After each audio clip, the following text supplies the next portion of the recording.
Assalamualaikum warahmatullahi wabarakatuh.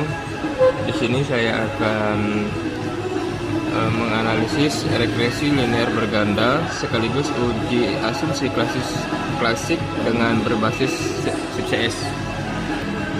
Di sini saya sudah menyediakan data dan saya persiapkan dari berbagai PT.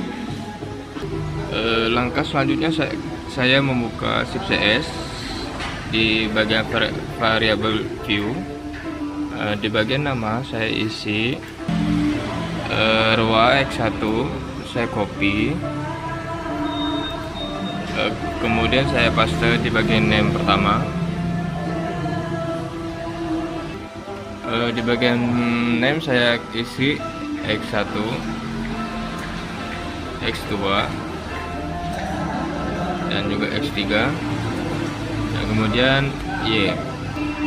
Lalu di bagian label saya isi di bagian data saya RWA 1, saya copy, kemudian saya paste di bagian label yang pertama.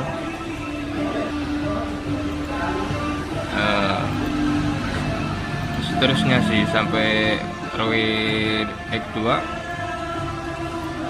saya copy,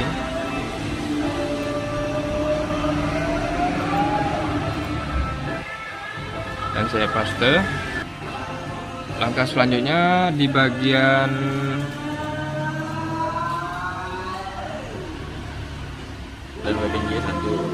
di bagian desimal isi 2 dan bawahnya itu 1 0. Yang selanjutnya di bagian measure kita sekali semua. Kembali ke data view. Di sini saya kembali membuka data. Dari data RWA X1 itu saya copy sampai ke Y-nya itu di bagian sampai ke bawah. Kemudian saya copy ya. Saya paste di bagian pertama itu sampai begini hasilnya.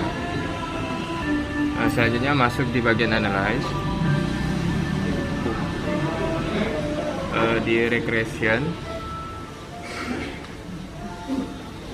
di bagian linear. Itu di SHM tuh kita simpan di bagian dependen. Di bagian RWA kita simpan di bagian independen yang di bawahnya. Maka seterusnya sampai yang X3. Lanjut di bagian statistik, kita centang di bagian deskriptif dan juga di bagian call ini, dan juga dicentang di bagian cash service, dan langsung continue. Selanjutnya di bagian load, histogram dan norma dicentang,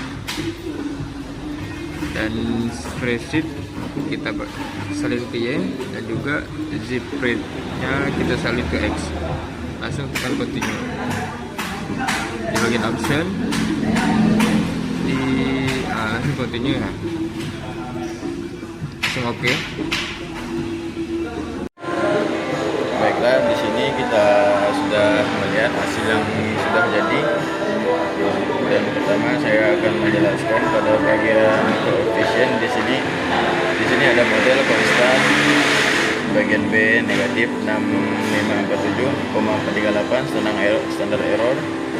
Ya, seperti yang dilihat di sini, RWA 1, RWA 2, RWA 3.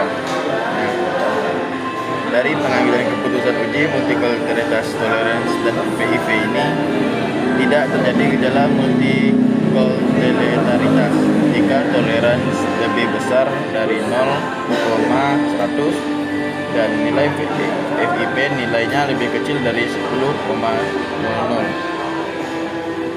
Kita bisa lihat pada bagian 1, RWA 0,91 lebih besar daripada 0, lebih besar dari 100.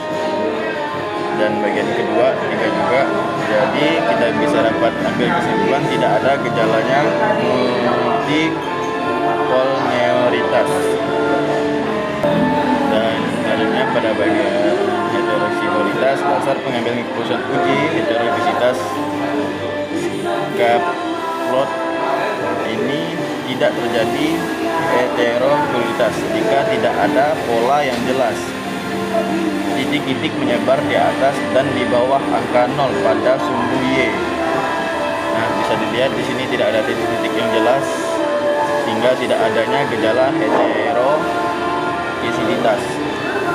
Selanjutnya di bagian ANOVA di sini jika nilai SIG-nya yaitu di SIG lebih kecil dari 0,05 maka artinya variabel independen X secara simultan berpengaruh terhadap variabel independen Y. Jadi SIG pada ANOVA di sini 0,00 lebih kecil dari 0,05. Jadi dapat kita ambil kesimpulan bahwa return on assist X1, return on equity X2 dan price earning ratio X3 secara simultan berpengaruh terhadap harga saham Y.